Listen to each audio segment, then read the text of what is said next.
All right, today I've got a special guest coming at you recording from Redemption Studios in Big Bear, California. Today I've got Brian Young. And many of you don't know who Brian is because he's so low key, but he was David Lee Roth's guitarist for 6 years, am I right? Correct. Wow. And I know you got your start, if I'm not mistaken, with Jet Scott Soto. That was kind of... Yeah, but no, not my very start, but yeah, I started working with him in 1985, so a pretty long time ago. Great guy. And Yeah. I tell you, super talented. What a voice on that dude. You know, now Just did a recording recently, just a couple weeks ago. I don't know if you know, are you aware of that? Oh yeah, you might have talked to Mike. the one with Mike, Yeah. the old Vandenberg tune. Yeah, that was I great. think it was better than the original.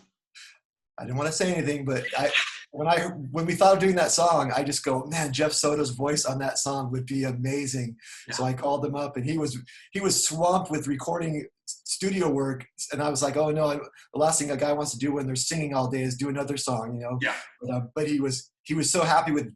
He liked that song so much that he's like, oh yeah, I'd love to do it. So I was really happy because I don't like to bother him because, like I said, he's really busy, and because of COVID, he's doing a lot more at-home studio sessions and stuff. Yeah, yeah. I thought it was just phenomenal. You know, because Vandenberg is one of those bands that didn't get a ton of publicity. And I think that a couple of the other ones is, Giant was one of my favorite bands back then. And Hardline were two bands that just never really got their due, I don't think. Yep, and I think Vandenberg, well, I wasn't from Ventura, California, and there was a station that played him a lot, so it was really big there, but then in other places it was, so I guess it was regional. So other places people never heard of him, but where I was from, Burning Heart was really huge, and then that It's Too Late to Stop the Train song was also really big on the radio, but we had a really good heavy metal station back in the early 80s out in Ventura. Oh, wow, I didn't know that. Which station was it? It's called KKBZ out of Santa Barbara. Okay, yeah, because, in my time frame, it was KMET and KLOS, and then KMC came on the scene a little while later. Yeah, KKBZ was playing that like 82 or 83, I guess. Yeah, so. Wow, I did not know that. That's incredible. So you did work with Jeff. How was that? It was great.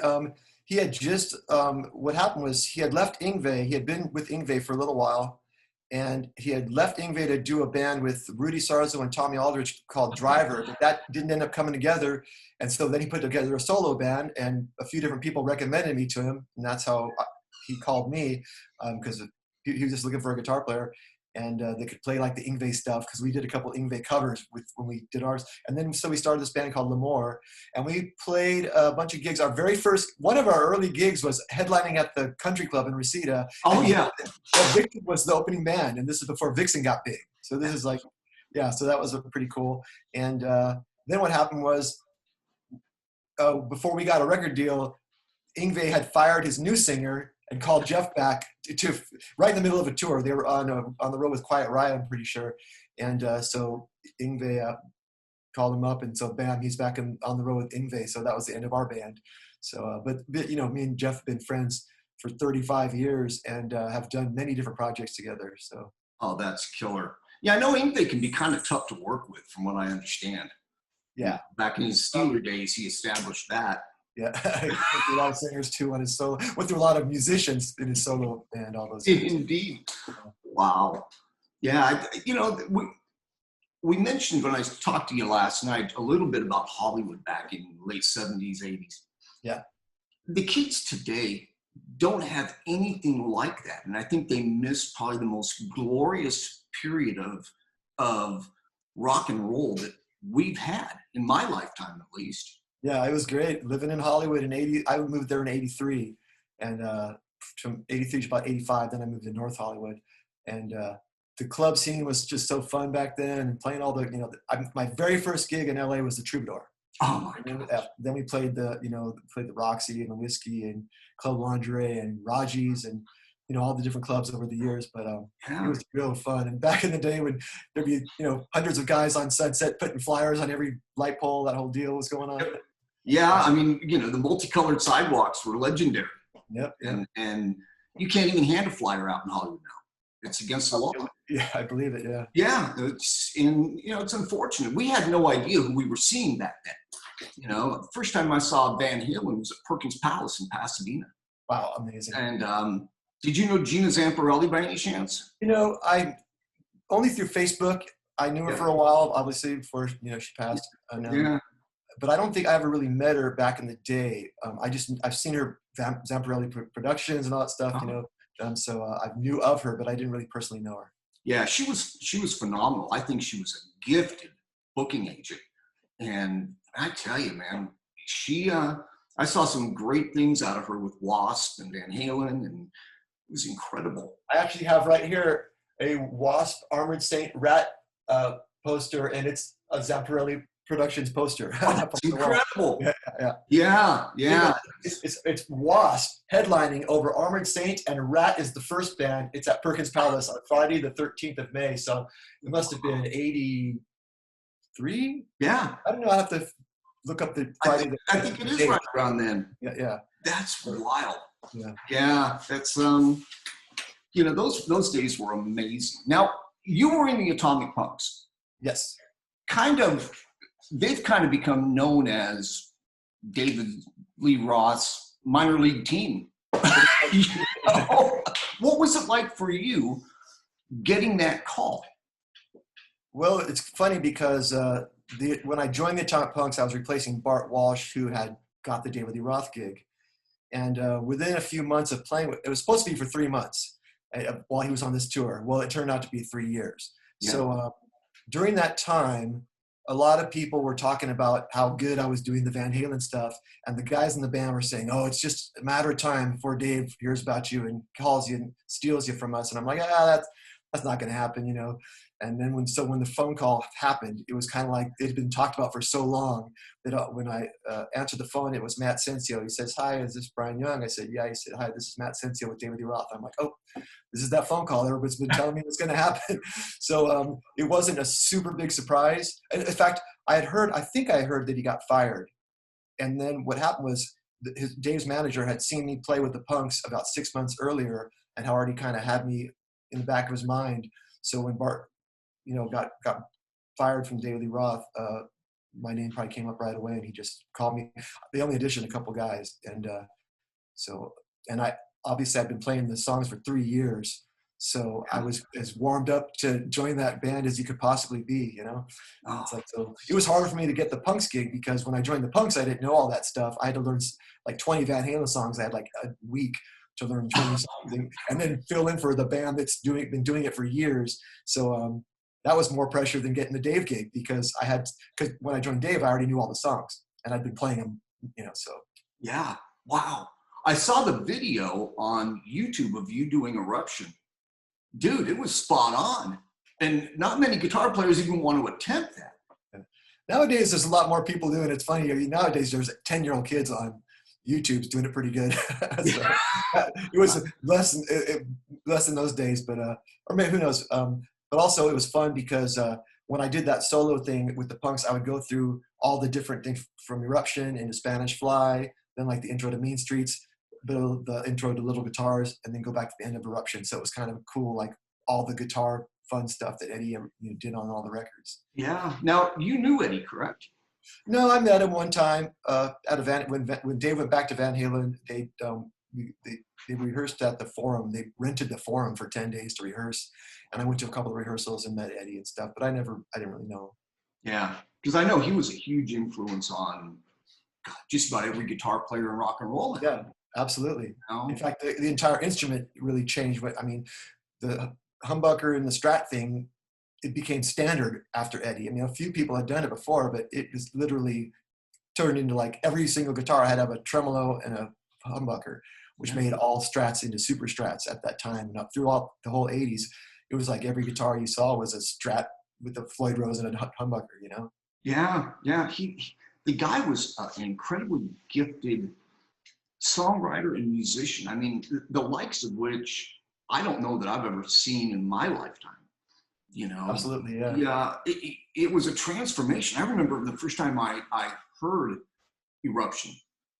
We didn't continue on the album. We just kept replaying that over and over again because it was just so awe-inspiring. Yeah, it sounded like the future. It sounded like nuclear blues riffs. You know, it's like, Yeah. and the ending, of course, back when that tapping thing before everyone knew about it was like, what the heck is he doing? It was so clean and so perfect sounding. You couldn't hear a pick. You couldn't tell what was going on. So it was pretty neat, man. It's like, I remember I was kind of upset because I'm like, oh no, there's someone better than Jimmy Page. I was like, it bummed me out a little bit. Yeah, because I mean, watching Song Remains the Same with him using that violin bow, that was fun. Yeah, no, I'm with you on that. Yeah, I saw The Song Remains the Same at the Midnight Movies 7 times. It's a great film. Still holds up. Yeah. Oh yeah, I still watch it. Oh yeah, absolutely. Often.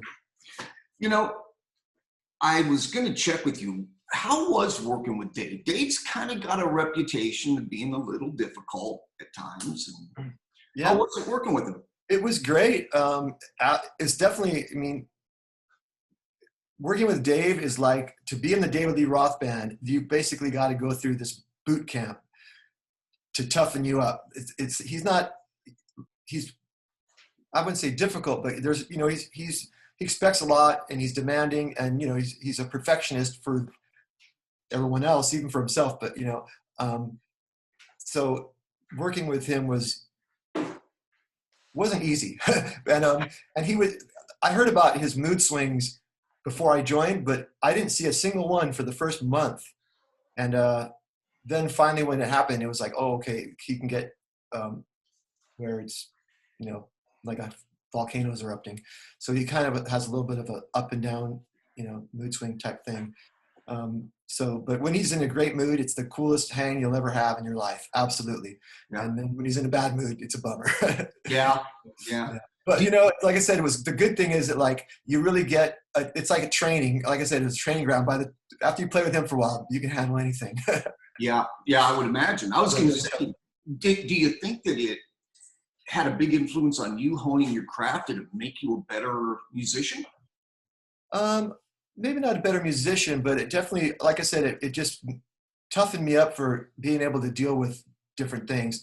I've always been pretty easygoing, and what I liked about working with Dave is he's the boss, and he's paying everybody. It's his name on the marquee, so there's no arguing. It's like when Dave just says something, you just do it, and I do like that, because it's when you're in a band with 4 guys and there's no real boss, then it can become more arguing and this and that, and why do you say this and why did you get more credit? But when you're working with a leader, and it's a for sure thing that he's the leader, it's very easy to just go, okay, if whatever he says, whether it's right or wrong or whether you agree or not, you just go, hey, he's the boss, it's his way, and then if it's a mistake, he owns up to it, Yeah. So that's the part that made it kind of easy. You just do what Dave tells you and everything's fine. Yeah. And it kind of leads me into something I wanted to ask you about. I know that for a lot of kids, when they're picking up the guitar, their goal is to be in a huge band on a big tour, and they think that's how you make the money. And you and I both know there's a lot of other gigs. You don't have to be on a huge tour to make a lot of dough. Correct. And tell me about, the advice you would have for a performer on, making a living as a performer. Yeah, that's kind of was my goal when I first started playing guitar. I just loved guitar, and I wanted to do guitar for a living. And it was like, of course, rock star is great, but I taught lessons, done studio session work, whatever I could do to make a living and have my guitar being my job. So my advice is, first of all, is to learn everything you can learn. I mean, when I was 20 years old, I was just a total metalhead. I just listened to heavy metal and played, rock, Led Zeppelin. I was into ripping guitar. And when I turned 21, I got a top 40 gig. And I had to learn all these songs that I wasn't really that interested in, because to me, the guitar stuff was easy and it wasn't what I liked to do. But, it was like, but I was like Rolling Stones, ZZ Top, slightly country type stuff, just whatever was on the radio. This was a working band. We played 5 sets.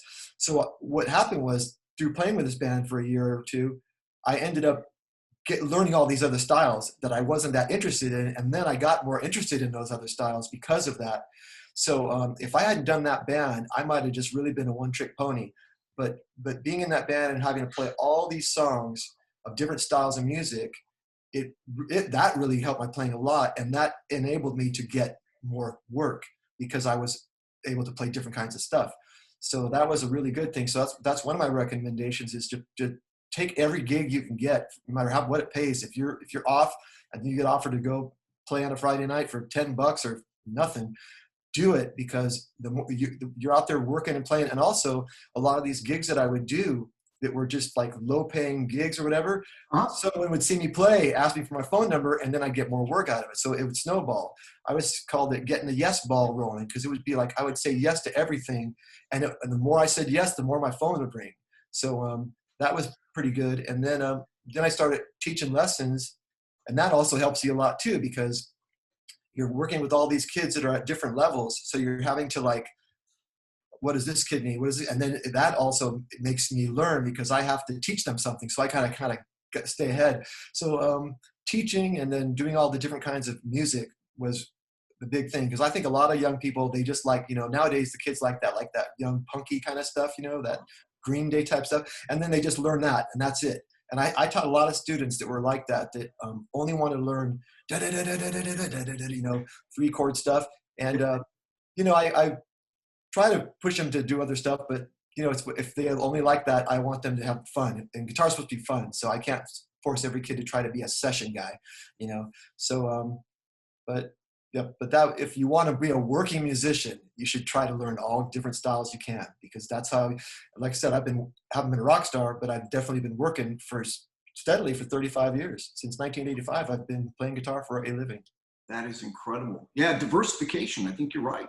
That's if you get all those styles mastered, you become a hot commodity. There's no doubt about that. And even if you don't master them, if you could just I remember an example of me fooling people back then into them thinking I was doing way more stuff than I even did. But because I did so much, I remember going to this music store, and a friend of mine who worked at the music store, he was saying to me something about some jazz thing. And I said, "Oh, I can't really play jazz." He goes, "Oh, I've heard you play jazz." And I thought it was funny, because he thought he had heard me play jazz, because he's heard me play so many different things. He just figured I could play jazz. But that's one thing I never really got any good at. I can, play some jazz chords, but I can't really solo over jazz changes, using the melodic minor scale up a half step and all that weird stuff that people do. I love that stuff, but I can't, I've never been able to get my brain around it. I can get my fingers around it, but when I play it, it doesn't feel natural for me. So I just stick to in-key stuff. Yeah, no, I get that. Yeah, because there's some great jazz guitarists who are phenomenal at their craft. I mean, everybody knows Joe Bonamassa. Yeah. Larry Carlton, I think, is probably one of the best guitarists I've ever heard. And my favorite guitar player, Alan Holdsworth, really plays way outside there. And as much as I love the sound of those flowing, cascading scales in different keys all flowing over each other, I can't do it. I just love to listen to it. It's like, well, I'll just listen to Holdsworth and play rock. Yeah. Who do you listen to now? I mean, is there anybody that's new on the scene that's gotten your attention? The two guys I can think of right off the bat that blew me away in the past, 8 or 10 years. I mean, one about 5 years ago. 5 years ago was when I first heard Guthrie Govan. Oh, wow. Have you heard him? Oh, yeah, I have. He's phenomenal. And then only a few years ago, even though Ron Thal, Bumblefoot, replaced me in a band years ago, I didn't really know about him until he started playing with Jeff Soto in that band Sons of Apollo. Yeah. And when I heard that guy, I was like, oh my God, this guy's like one of the most incredible guitar soloists I've ever heard. I mean, have you heard that guy? Yeah, I have heard him. I haven't heard a bunch. I've heard some. Listen to the song. Listen to the Sons of Apollo song called Signs of the Time. And listen to that solo, man. It's just unbelievable. Wow. In fact, there's a video of him on YouTube. Just type in Ron Thal, Signs of the Time or whatever. There's a video of him about 10 minutes long where he talks about his guitar for a little while. Then he plays through the whole song along with the track. It's just sitting right there in front of you. And it's unbelievable. Yeah. Oh, I'm gonna have to check that out. I'm a real big fan of John Five, and he did an album with Dave. I've understood. Yep. And Dave says he's gonna put it out. Oh yeah, because he also, I think he played on that DLR Band album, the one that came out with Ray Luzier around 1999 or 2000. Mhm. It's got the Betty Page on the cover. Yeah. Pretty sure he's on that record. But then I heard he's done some stuff with Dave that's not released. Yeah. Yeah, I've heard that they've got a full album in the can, and I think it'd be amazing to hear because he's just such a clean guitarist. Yeah, he's great. Yeah, and that he can do all that chicken picking stuff. Unbelievable. Yeah. He's a monster. But he can get down and dirty though, like when he was playing with Zombie. I mean, There you go. That's an example of a guy. People will see this guy playing with Rob Zombie, all this stuff, and then they would have no idea they can just play that twangy stuff like, just unbelievable. Yeah. Behind the net with on the tellies. Yeah, so that just shows you how well-rounded that guy is, man. He can play anything. Yeah. Musicians like that are great. Michael Ross is another one. He's not a guitarist, but I tell you, the guy can play anything. Yeah, I'm so impressed by his talent. I've seen just the videos he puts of himself just warming up. Yeah, and it's just like, he's a virtuoso also. Yeah, he's great. I'm with you. Yeah. Now how is it working with Perfect World? They're a very different organization. Yeah, I would say that's been my main bread and butter since 1995, as far as when I started working for that company, being able to do different kinds of musical shows. It's almost like Broadway type, being in a Broadway show, like the guys that did the Rock of Ages. They get to kind of perform a show. It's kind of scripted. It's fun. And so, and then they did the disco, they did the heavy metal, they did the classic rock, they do the rock star karaoke, they do the new wave 80s.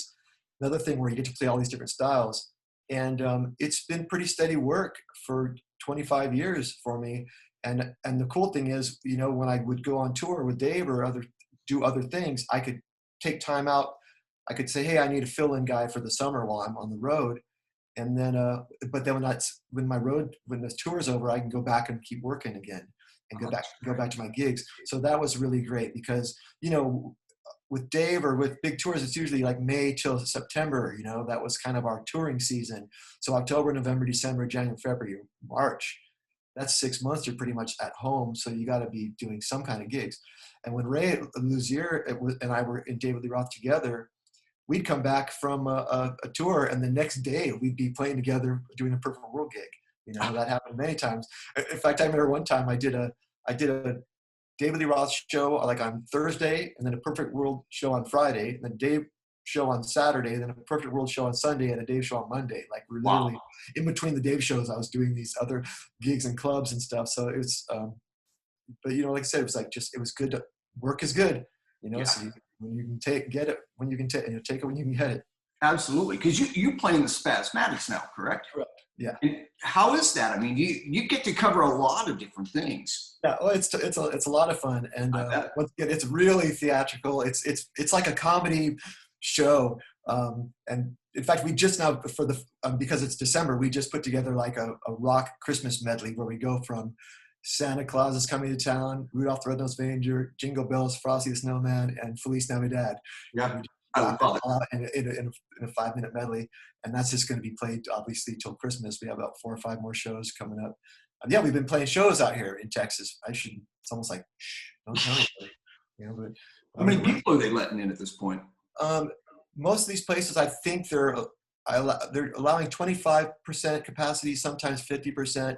Social distancing, we did an outdoor thing Saturday night for the town of Round Rock. It was like their big Christmas lights on the lake, where they have this big light show up the lake, and they had these squares on the grass. It was all the big grass field, like a festival stage, and then they had squares, made like with the baseball chalk or whatever.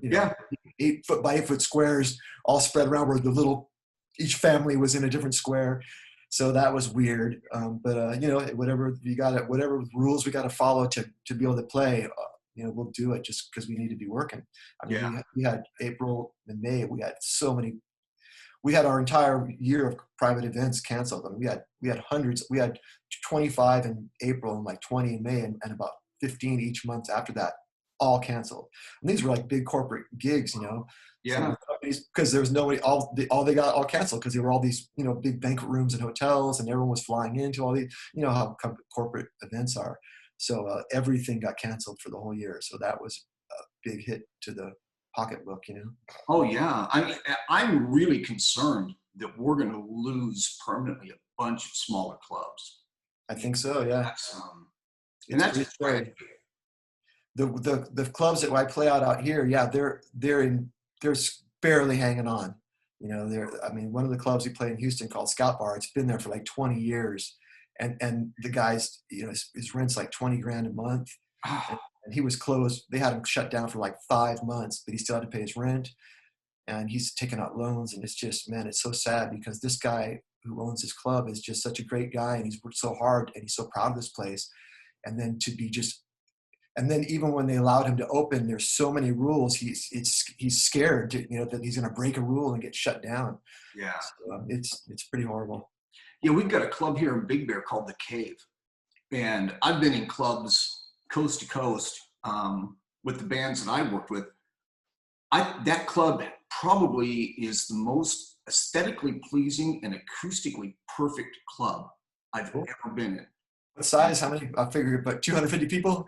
It holds about 500. Okay, yeah, I always figure places that are that good sounding usually don't have a very big capacity. That's nice.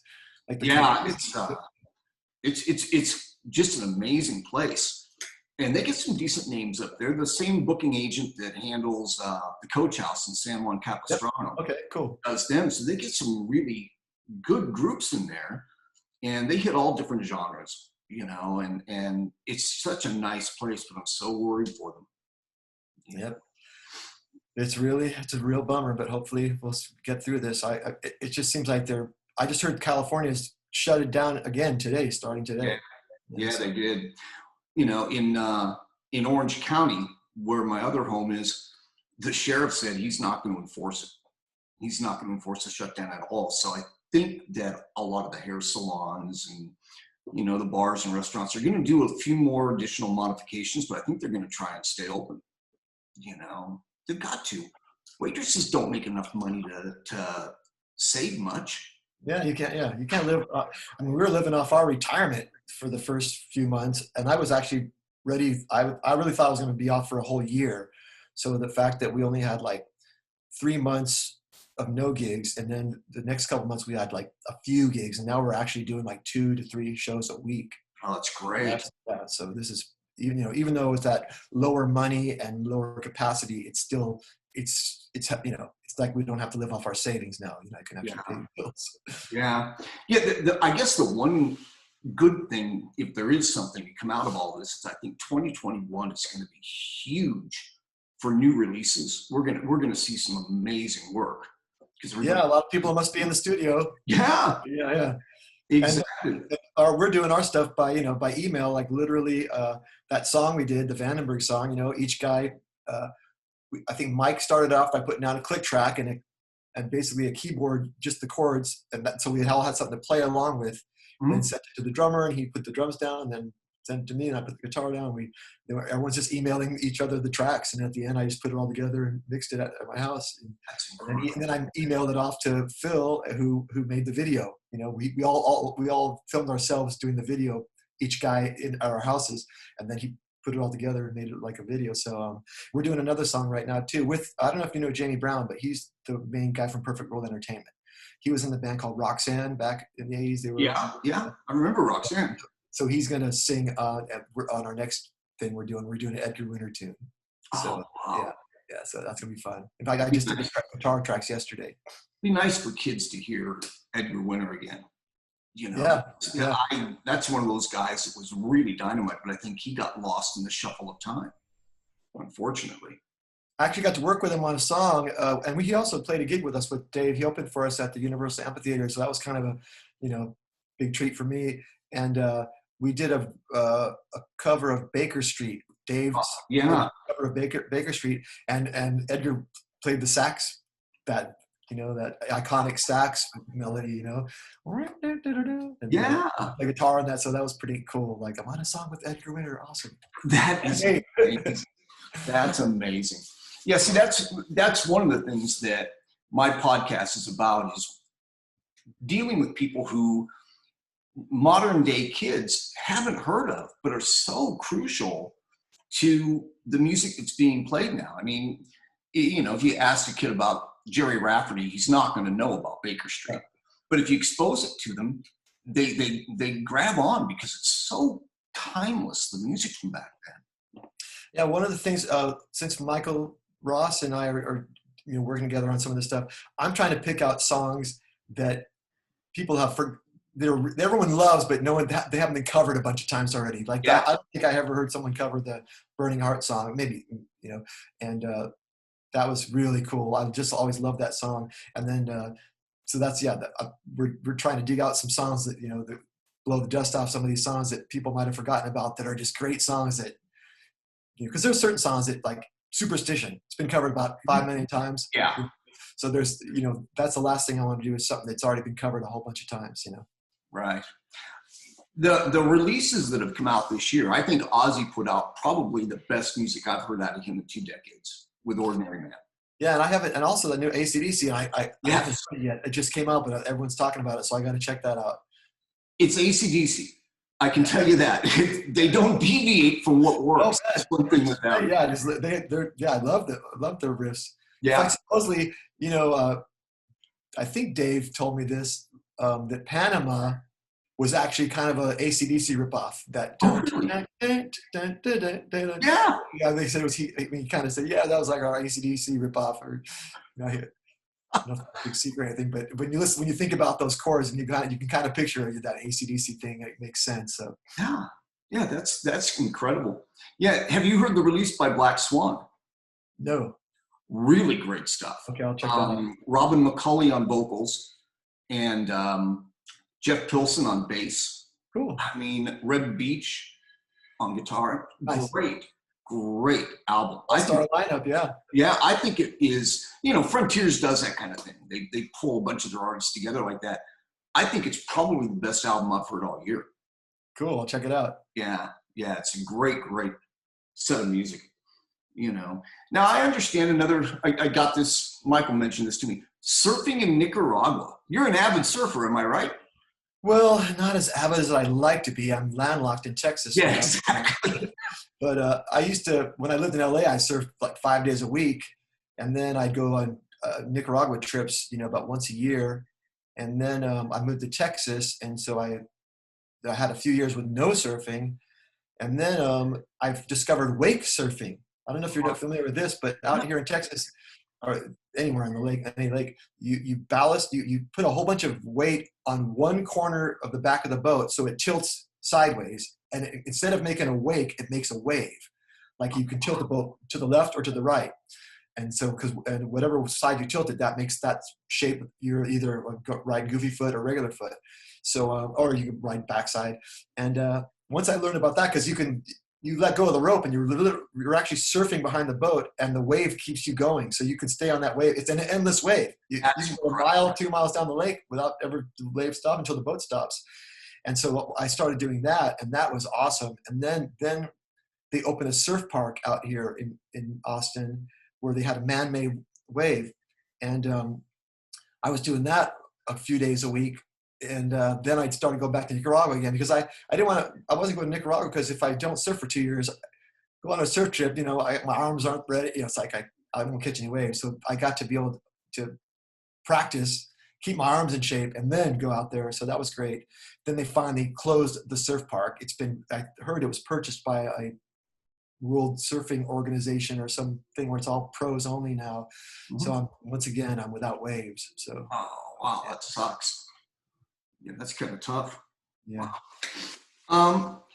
Is there all of us at some point or another wind up being a fanboy for somebody? You know, who is it that you would just be tongue-tied if you encountered that's a musician? Well, the person I would probably like to meet the most would be Jimmy Page, because when I was a kid playing guitar, I just loved Jimmy Page. I think it was great. Loved the music, and I still I love it as much now as I loved it when I first heard it. I mean, Zeppelin's been one of my favorite bands of all time. I met Ringo Starr when he was out here, because Greg Bissonette was playing drums for Ringo and Steve Lukather, and I know those guys. So Greg introduced me to Ringo. So I would say that was probably the hugest person I've ever met as far as, I mean, I met a Beatle. You know, that's Yeah. about, it doesn't get any bigger than the Beatles to me. And that was my first band. Like I was into the Beatles when I was a little kid before I ever even thought of playing an instrument. The Beatles was my favorite band. Me and my brothers used to bounce up and down on the bed to all the Beatles tunes and play my dad had the 45s and records and we destroyed everything, but we loved the Beatles. And so when I met Ringo, I was like, right on, I met a Beatle. Yeah. Oh, that would be incredible. Yeah. So that was pretty cool. And then, I think Jimmy Page is a super interesting person. He seems like a really nice guy and just interesting. And like I said, he's one of my biggest, all-time lifelong idols. Yeah, for sure. Yeah. Oh, that's amazing. Is there, I mean, you played everywhere. Is there one gig that really stands out in your mind as being a show that you don't think you could ever duplicate? Well, I can tell you a moment I had touring with David Lee Roth. We were playing in London at the Hammersmith Apollo. Uh-huh. And it's that kind of rounded theater type place. And I remember when we were playing that show, the energy was so magical that I felt like I was floating in the air. Wow. And I just remember like this, and I wasn't drinking or high or anything. It was just actual just feeling it just felt magical. I think there's a lot of history in that place, and everybody's played in that room, and a lot of things have been filmed there. It's just, it was just the vibe was amazing. And I still remember just this feeling of like I was in a dream. And so that was one of those magical moments. I've had a few moments in my life like that, but that was one of them, Wow. that, like I said, it's just one of those things where I don't know, maybe some other people felt it too, but I just felt like I was floating. It was just it felt like, wow, life is amazing. And I'm doing this, it's just one of those weird things where you just feel appreciative of your life, It was Sure. really awesome. Yeah, I think that guys like yourself who have that gratitude, Michael being another one, I think you wind up, I think, working more because people gravitate toward that. There's not enough of that in this world anymore. Yeah, it's always great to feel a little bit of magic for a moment, And it's funny because I guess the more you play, the less often you feel it because things become too routine, Sometimes Mm-hmm. you're playing I remember that there was a time about 10 years ago or so where I was playing so many gigs that I would not touch my guitar on my days off. It was like it became work to the point where I still remember that I picked up my guitar in my gig bag to go to a gig after being off for a couple of days, and I opened the gig bag and there was still the string that I broke from the last gig. And I remember going like, oh my gosh, I didn't even remember it. And it was just one of those weird feelings of like, I felt guilty of like neglecting my instrument. And so I've had, there's times we just go through periods where you just aren't feeling it for a while. And sometimes, and the bummer is, if you have a month off like we did, then you come back all fresh. But when you're playing 5 days a week for years and years and years, you just never get that break, And so you don't have time to miss it to where you can be fresh again. So as bad as the COVID lockdown was, and what's funny is during the COVID lockdown, I played my guitar every day. Now I play my guitar every day now, and I do love it, and I'll do it, So, I used to come home from a gig at 3 a.m. and play my guitar until 5, after playing a show. So I'm getting there's an excitement that's came back into my life about the guitar, even though I don't feel like I'm getting any better. I practice. I go, man, I'm not getting any better. So sometimes I go, well, I can play. That's good enough. So Yeah. Now, do you do much writing? Not right now. I did over the years, but a lot of stuff I did never really got released. So I kind of got tired of writing. I was making so much money. My income was from playing and touring on other people's stuff, like David Lee Roth and all these things. So it kind of made me lose interest in writing just because it was like I had no avenue to release it. I didn't have a record deal. But now that I'm starting to record with this, getting this whole, doing things over the internet with friends and email, that might give me the inspiration now to send, like Mike Ross, hey, here's an idea, a song idea, and you know, because I do like writing with people. Like when I'm in original bands, I'm not really a lyricist, so you know, I come up with guitar ideas or melodies, then I hand it off to a singer to write the lyrics. Right. So that's another reason I haven't really done a lot of writing, because I don't have that partnership. And even the singer that I'm working with now in the Spasmatics, I've known him now for 10 years. We've been working together for 5, and we've talked about doing original stuff. And we got together maybe twice 4 years ago. And what happens is the same thing. We're just playing so many gigs that on our days off, you know, we don't really feel like driving downtown and meeting up to record and write, you know. So, and once again, we don't have any. If we did, what are we going to do? We don't have a original band right now to play. Right. It's like, you know, I don't even hardly see any original bands playing around here, you know. But then again, I'm playing so much, I don't have time to see a lot of other bands. Right. When I have a night off, sometimes I'll go see bands until a cover band. So yeah, it's weird now. It's because back in the 80s, you know, you go down to the Whiskey, you know, you play these shows. You were writing all songs. All the bands you were seeing were all original bands. Everyone was trying to get a record deal. Everyone's doing songs. Yep. And so I think that it's just so hard nowadays to get signed and, you know, follow that path. So I've just followed a different path. You know, I'm just making a living playing guitar. Well, you know, you're blessed, man. That's a very cool thing to be able to do. I'm very happy. Yeah, I love it. And I was really scared that this COVID was going to end my career. For a while, I'm going, wow, it's illegal to make a living. Yeah, exactly. So I'm glad that we're slowly creeping back here, but we'll see how that goes. Yeah. Hopefully, you know, within the next couple of months, we'll see things maybe start to return to normal a little bit. I think we're all getting stir crazy. Yeah, just sitting at home, you know. I've told my wife, I think at the end of this, it'll be interesting to see whether there's more people going to rehab, getting divorced, yeah, or having babies. You know? That's what I've been thinking. I mean, the people that are, you know, abusive relationships, man, and if they're stuck together, locked in their house, it's going to just be twice as bad.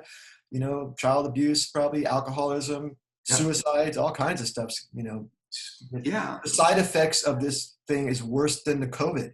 I think you're right, man. Yeah. Humans aren't. I don't think humans were made to be isolated. Well, here's the thing. I don't know anyone who's gotten COVID. Maybe a couple people now. I finally ran into 2 or 3, but in 6 months. But I know hundreds of people that are going broke. Yeah, exactly. Everyone knows people that are going broke, and I don't know anyone who's died. The 2 or 3 people I've known that have had it have all recovered. So, and I haven't had it, and I'm not worried about getting it. I'm like, if I get it, I get it. That's life. It's like, and I'm pretty sure I will be one of the survivors, since 99.5% survive. I'm not really worried about it killing me. Yeah. I had, you know, I'm whatever, but everyone's going broke. Everyone's losing their jobs. Everyone's losing their businesses that they put their whole life into, and that's happening to everybody. So this is terrible. Yeah, I can completely relate, because I've got 3 autoimmune diseases, so I'm super high risk. But man, I'm to the point now where it's like, if I get it, I get it. You know, even when they say, "Oh, well, if you go out, you might bring it home to your grandpa," and all these things, and I said, my dad would rather die than see his. I mean, he has children, grandchildren, and great grandchildren. My dad's 83, wow. And he would gladly die before he would want his kids to all be locked down. So when these people say, "Oh, you're going to kill all these old people," I bet most of these old people will check this out. If you're 80 years old, you got to live your life already. Exactly. If you're 18 years old and you're not allowed to graduate and work, you don't get any life. So you're saying these people all have to lay down their lives and have no life to save people that already lived 80 years. Yeah. And I think most of those old people would also say the same thing. They'd rather die than have their grandkids be, you know, locked down in, you know, this prison, you know. I think you're absolutely right, man. You know, I've got an 18-year-old son, and, you know, he's afraid to go out because he's afraid of bringing it back to me. Yeah. And I'm like, dude, you know, don't worry about me. I'll be fine. Go out and live. Yeah, exactly. He already had to graduate this year and not get a ceremony and all that kind of stuff, you know. I'm just, at some point people are going to just be fed up and just start going out and doing everything they want to do. And maybe if they all do it at the same time, that's the key. Everyone's got to open on the same day, because there's not enough. Because if 2 people open, they can get swarmed by a dozen cops. But if 1,000 people open, You can't shut them all down. Yeah. And, you know, and Americans in general, I don't think like being told what to do, you know, and I heard a guy the other day, and he said that, you know, when we see a speed limit of 65, that's a challenge. That's not a limit, you know, and I think we're all in that boat, you know. Out here in Texas, you got to be careful. These cops, they have nothing better to do than sit around with their radar behind the sign like on a cartoon. And so I set my cruise control for 4 miles over the speed limit. I do the same thing, man. There's that. I can go, but I don't want to push it. Like you can get about 6. One time I got pulled over doing 71 and a 65. And I actually said, "Are you really going to give me a ticket for 6 miles an hour?" And he goes, "No, he gave me a warning. But once you hit 10 miles an hour, like if you go 75 and 65, you're getting a ticket in Texas." Yeah. That's incredible. Yeah. Here in Southern California, it's like the Autobahn. You know, yeah, I used to drive 100 miles an hour out there to 90. I used to drive from San Diego to LA full speed. I went like 10 years without a ticket in California. I moved to Texas. I got 3 tickets in the first year. Oh my gosh. Oh my gosh. Yeah, it was pretty bad. Well, Brian, I have had the greatest time with you, man. Cool. You are one of those people that I could see having, you're cut from the same cloth as Michael. And I love that. He's such a sweet spirit, and I've got that vibe off of you, man. Well, I love that guy. He's awesome. He's great. Really fun to work with. Yeah, he's such a cool guy. He's got a great history of all the different things he's gotten to do musically too. So he's really awesome. Yeah, I met Michael at Rocklahoma when we were sheltered in place because a tornado came through. Wow. And it destroyed 2 side stages, and Michael and I were not far from one of them that collapsed. And we were there with Neil Turbin, and the 3 of us were kind of huddled together at this little shack. And Michael and I became fast friends. Just a nice quality dude, you know. Very cool. Well, man, thank you again. I appreciate you doing this on such short notice. Oh, yeah, no problem. It's been fun. And I hope I get to see you in person. That'd be great, man. Will you come on again sometime? What? Will you come on again sometime? Oh, for sure, man. Anytime. If you're out in Austin, come let me know, and I'll let you know I'm in California again. I'll do it, brother. Sounds good, man. Thanks, Brian. You take care. Okay, you too. Talk to you later. Bye now.